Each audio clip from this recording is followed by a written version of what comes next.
R.O.S. probing complaints lodged by PPBM members. FELDA instructed to act over KLVC project.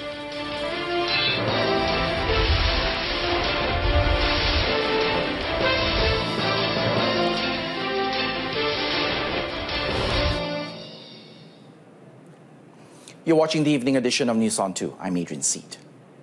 The Foreign Ministry confirms it has not received any reports of Malaysian casualties in a deadly earthquake that hit the eastern county of Hualien in Taiwan on Tuesday. Now, the ministry in a statement today said it is closely monitoring the situation through the Malaysian Friendship and Trade Centre, or MFTC, in Taipei.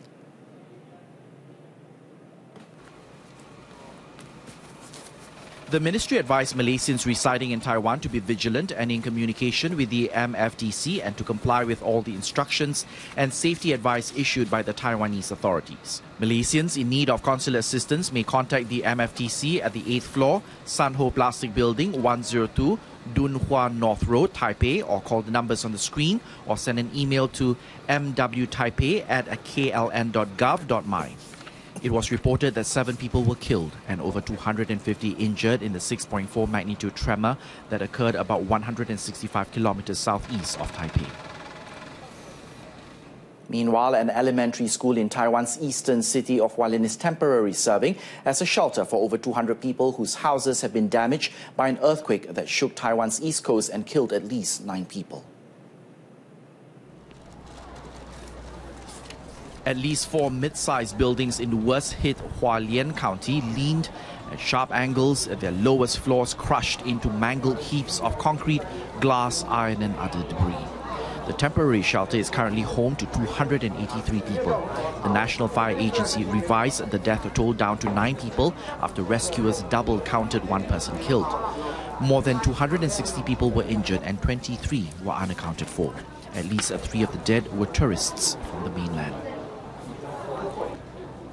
The Registrar of Societies, or R.O.S, is investigating complaints filed by Parti Pribumi Bersatu Malaysia, or PPBM, members that the party breached its own constitution. According to Deputy Prime Minister Datuk Sri Dr. Ahmad Zahid Hamidi, R.O.S is looking through various documents to facilitate the ongoing investigations into alleged discrepancies in PPBM. Kerana tahap kebolehpercayaan kepada R.O.S cukup tinggi kerana sifat ketulusan mereka selama ini di dalam melakukan siasatan terhadap pertubuhan ataupun badan politik yang menerima aduan daripada ahli-ahli mereka sendiri. Asked if R.O.S could complete its investigations within 2 weeks, the Deputy Prime Minister said he would leave it to R.O.S to expedite the probe. Yesterday, a group of PPBM members alleged that R.O.S was delaying its investigations and claimed that documents presented as evidence had gone missing. The R.O.S had received 249 complaints from PPBM members to date. Meanwhile, Datuk Sri Dr. Ahmad Zahid also commented that laws being drafted to curb the spread of fake news is not meant to conceal the truth from the people. When questioned if the new laws were drafted with intentions to hide information from the people, the Deputy Premier denied the allegations. Datuk Sri Dr. Ahmad Zahid then questioned the authenticity of several news stories that were shared during the last general elections, or GE13, implying they were fake news. What is the truth?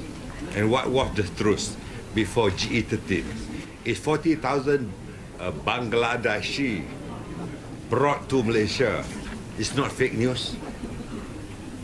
Is that the truth we are going to portray again? So there will be some fake news in the last minute campaigning strategy. I'm very, very sure. He was responding to opposition leaders who had suggested the new laws being proposed to curb abuse of freedom of speech and fake news were meant to hide the truth. The Special Committee on Fake News was formed on January the 30th, following an announcement by Prime Minister Datuk Sri Najib Tun Razak that a law needs to be introduced to curb fake news, as people would be incited to hate the government or cause public disorder. The government has identified the schools which will be used as voting centres for the upcoming general election, or GE14. According to Education Minister Dato Sri Mazze Khalid, the ministry has to date prepared 10,200 schools nationwide for the election. Identify sekolah yang akan menjadi pusat-pusat mengundi di seluruh negara. Dan kita dah tahu pihak SPR dah maklum kepada jabatan-jabatan pendidikan negeri dan juga kepada kementerian. In another development, Dato Sri Mazze said the government will not stop teachers from supporting any political parties, but they are reminded not to be overzealous in projecting themselves as opposition supporters. However, teachers need to respect their profession and are bound by rules and regulations as public servants. Dato Sri Mazze was met after the groundbreaking for Sekolah Menengah Kebangsaan Serada in Kuala Terengganu today. The 27 million ringgit project is expected to be completed next year. Now, FELDA has been instructed to take a disciplinary and legal action against anyone who had been negligent in safeguarding FELDA's interests. And its investment wing, FELDA Investment Corporation Sdn Bhd, or FICSB. In an immediate response, FELDA Chairman Tan Sri Shahrir Abdul Samad confirmed that FELDA will be holding a special meeting tonight to discuss the matter. The Prime Minister's Department in a statement today said a forensic audit report conducted on the Kuala Lumpur Vertical City, or KLVC project, revealed that a non-compliance on procurement procedures and negligence in safeguarding FELDA's interests had occurred. The KLVC is a development by Synergy Promenade Sdn Bhd on a FELDA-owned land. The audit firm appointed to run the forensic audit on KLVC submitted its findings to the Prime Minister's Department on February the 2nd, to which it was then presented to Prime Minister Dato Sri Najib Tun Razak on February the 5th. The Prime Minister has agreed to the setting up of an internal investigation committee to take action against those who have been named in the audit report. Two policemen pleaded not guilty in the Seremban Sessions Court today to 3 charges of accepting a bribe totaling 10,000 ringgit 4 years ago. Corporal Muhammad Fairuz Abdul Jalil, 37, and Constable Nur Fazlizan Mazin, 34, made the plea before Judge Fathia Idris.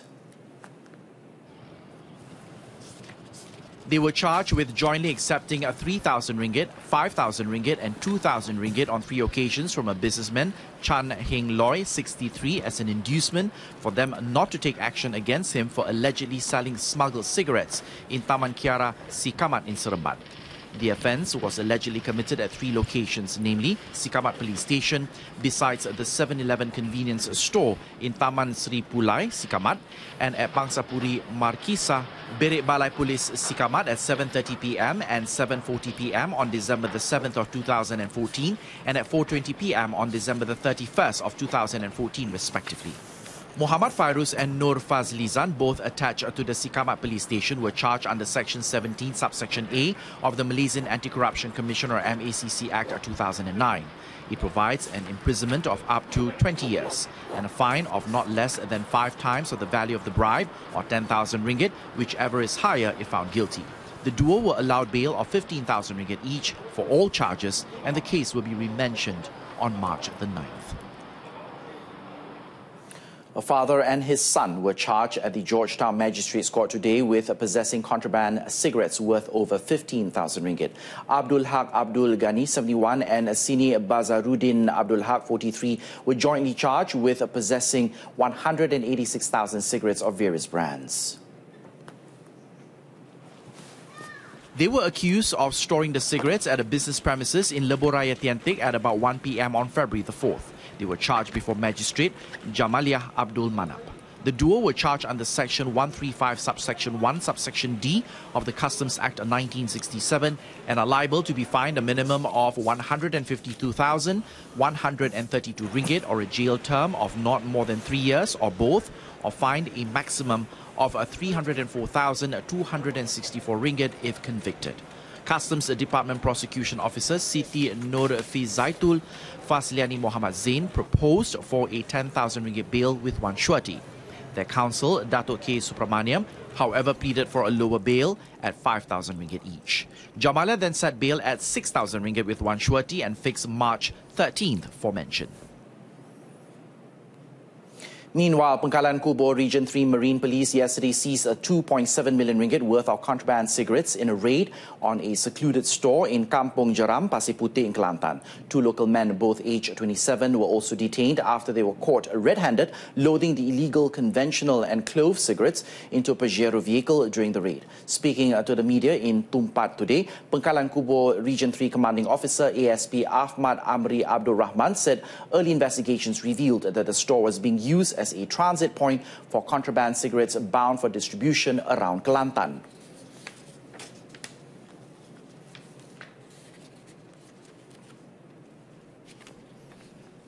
Dan hasil daripada tangkapan tersebut juga maklumat-maklumat berkaitan dengan sindiket-sindiket kita telah perolehi. Kita akan mempertingkatkan kita punya risikan dan juga tangkapan-tangkapan yang seterusnya. The case is being investigated under Section 135, Subsection 1, Subsection D of the Customs Act of 1967. Meanwhile, the 2 suspects will be represented at the courts for remand to facilitate investigations.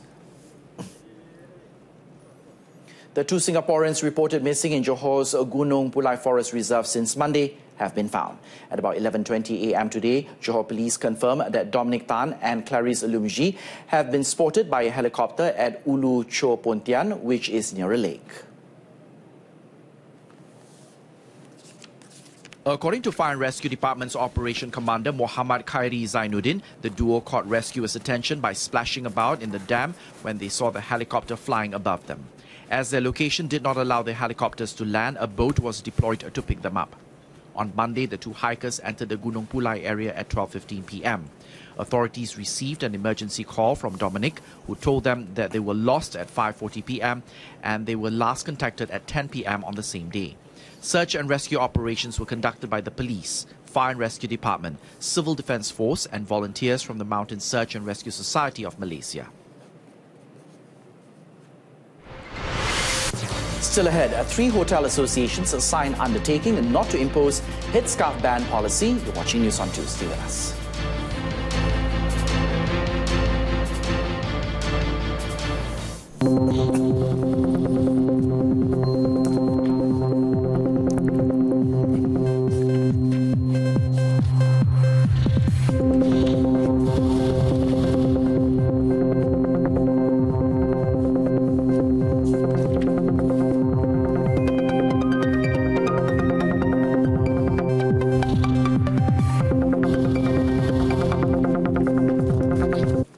The Malaysian e-commerce market is on the right track to achieve projected growth by 21% by year 2020. Now, the government remains confident the Digital Free Trade Zone, or DFTZ, will be a catalyst to increase the contribution to the e-commerce industry in Malaysia.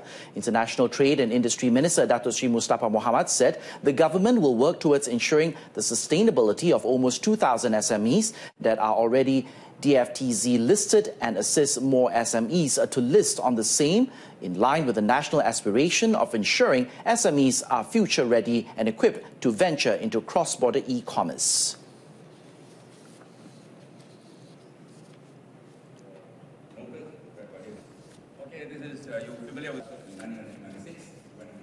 In the last 2 years, there's been a lot of progress. We're happy with that, and we are pleased that Malaysians are beginning to embrace e-commerce in a big way. The so-called mental block is still there in the minds of some SMEs. But with all these kinds of awareness programs, including MDEC and SME Corp Matrix, going throughout the country promoting e-commerce. So this is something that Malaysians are familiar with. Speaking during the Malaysian Digital Economic Forum today, he said the current contribution of 18.6% in export by small and medium enterprises, or SMEs, is still relatively small, considering SMEs making 98.5% of business establishments in Malaysia. The minister noted that the government is committed to undertake initiatives that will further expand these numbers. 3 major associations in the hotel industry have signed a pledge with the Human Resources Ministry to not implement any policies barring Muslim women and scarf from wearing headscarves tudung in the workplace. The associations are the Malaysian Association of Hotels, Malaysian Association of Hotel Owners and Malaysia Budget Hotel Association. Deputy Human Resources Minister Datuk Sri Ismail Muttalib said these three associations represent more than 3,000 hotels operating throughout the country, including in Sabah and Sarawak. InsyaAllah saya yakin sebab bila kita memberi aku janji, mana mereka telah berjanji kepada pematuhan supaya tidak ada larangan kepada pemakaian tudung, bukan saja tudung, bahkan apa bentuk diskriminasi yang terlibat, bukan saja di hotel, bahkan dalam sektor-sektor yang lain.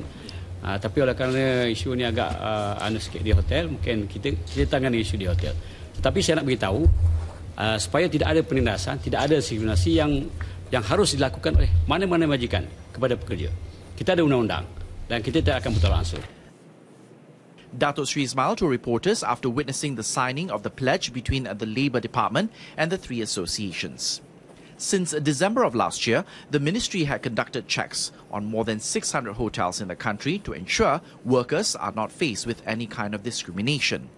The banning of the tudung or headscarf was a source of dispute between various parties when the issue came to light following a report made by the Malaysian Employers Federation last year, which had received complaints from hotel workers. The Yang di-Pertuan Agong Sultan Muhammad V today attended the 248th meeting of the Conference of Rulers on its second day at Istana Negara. His Majesty was accompanied by Prime Minister Datuk Sri Najib Tun Razak. The meeting, which began yesterday, was chaired by the Yang di-Pertuan Besar of Negeri Sembilan, Tuanku Mukhris Almarhum Tuanku Munawir, and attended by all the Malay rulers. All the Malay rulers were present except for Pahang and Johor. Pahang was represented by the Regent of Pahang, Tengku Abdullah Sultan Ahmad Shah, and Johor by the Tunku Temenggung of Johor, Tunku Idris Iskandar Sultan Ibrahim. The Malay rulers and the Yang di-Pertuas Negeri of Pulau Pinang, Sarawak, Sabah and Melaka were accompanied by the respective Mentris Besar and Chief Ministers at the meeting. Now, two of the most common food symbols of the Chinese New Year are oranges and tangerines, sometimes called Mandarin oranges. Whereas tangerines represent wealth, oranges are a popular symbol of good luck. Now, the associations come from a similarity between the Chinese words for tangerine and gold, as well as a resemblance between the words orange and good luck. Take a look. During Chinese New Year, tangerines and oranges are displayed as decoration and are also exchanged amongst friends and acquaintances. Sometimes small trees are kept for this purpose. This time around, be prepared to dig deeper into your pockets for your box of Mandarin oranges. Due to the weakened ringgit, a box of 8 kg of oranges costs 44 ringgit this year compared to 35 ringgit and 20 cents last year. 会跌了一点点哦，跌了一点点啊10多%啦，10多%。可能是经济问题吧。The price rise, however, is not deterring people from buying the fruit. 可以说是一定要买啦，因为一年一次嘛，人是这样子嘛，一年一次买到好像说哇，好像我们有一种华人的传统啊，好像觉得啊买了刚好是新年来了哦，心情比较开心哦，我是这样子买的。 Like it or not, Mandarin oranges have a low calorie count and a high number of minerals, nutrients and vitamins. This year's Chinese New Year begins on Friday, February the 16th, and celebrations are tipped to last for over 2 weeks. Coming up in sports, Selangor grabs back top league position.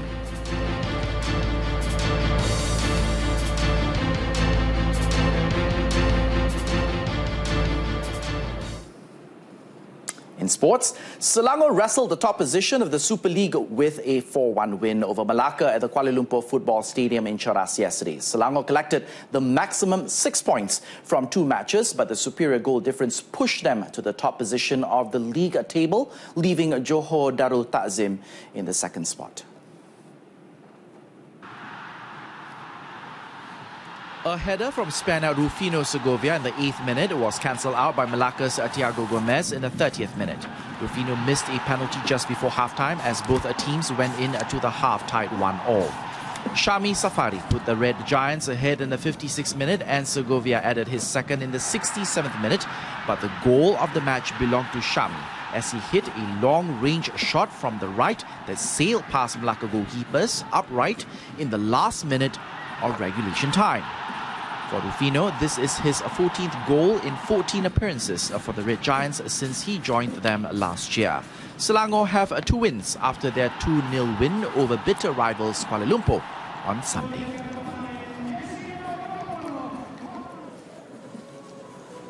At the Tuanku Abdul Rahman Stadium, Paroi, homesters Negeri Sembilan earned their first victory after easily defeating Kuala Lumpur 2-0 to collect 3 crucial points. The first goal for the Zhang Hobin squad arrived in the 11th minute when Argentinian import Nicolas Leandro Velez found the opponent's net after receiving a pass from his captain, Doan Kim. Kuala Lumpur tried to hit back in the 27th minute through Guilherme Di Paula, but his attempted finish was comfortably gathered by Negeri Sembilan goalkeeper Saiful Amar Sudan. Negeri Sembilan managed to double their lead in the 31st minute when Nicolas Velez blasted the ball into the net for his second of the night after receiving a cross from Khairul Izwan Rosli. Neither team managed to find the back of the net in the second half as the game finished 2-0 for the home side. Meanwhile, the fate of FA Cup 2017 champions Kedah continued to slide downhill as they were beaten by Perak 1-3 at the Darul Aman Stadium. Perak striker Gilmar Jose da Silva Filho cheered at the Bosgaros camp when they opened their accounts in the 21st minute before Muhammad Nazrin Nawi scored in the 86th minute. Kedah narrowed the gap through Sandro da Silva, who calmly converted the penalty in the 78th minute after Muhammad Agia Rashid was brought down in the penalty box. The hope of the Red Eagles squad to find the equaliser was dashed by Perak's defender Nazirul Naim Cik Hashim when he succeeded to find the net for Perak during injury time to collect the valuable 3 points. And that item concludes this evening's edition of News on 2. In our top story, FELDA instructed to act over KL Vertical City project. News on 2 will be back at 12:30 tomorrow afternoon. Now, our evening bulletin starts at 6 p.m. tomorrow to give way to the 2018 Winter Olympics opening ceremony at 7 p.m. on TV2. Until then, I'm Adrian SEET. Thanks for watching. Have a pleasant day ahead. The Tamil Bulletin is up next. Stay tuned.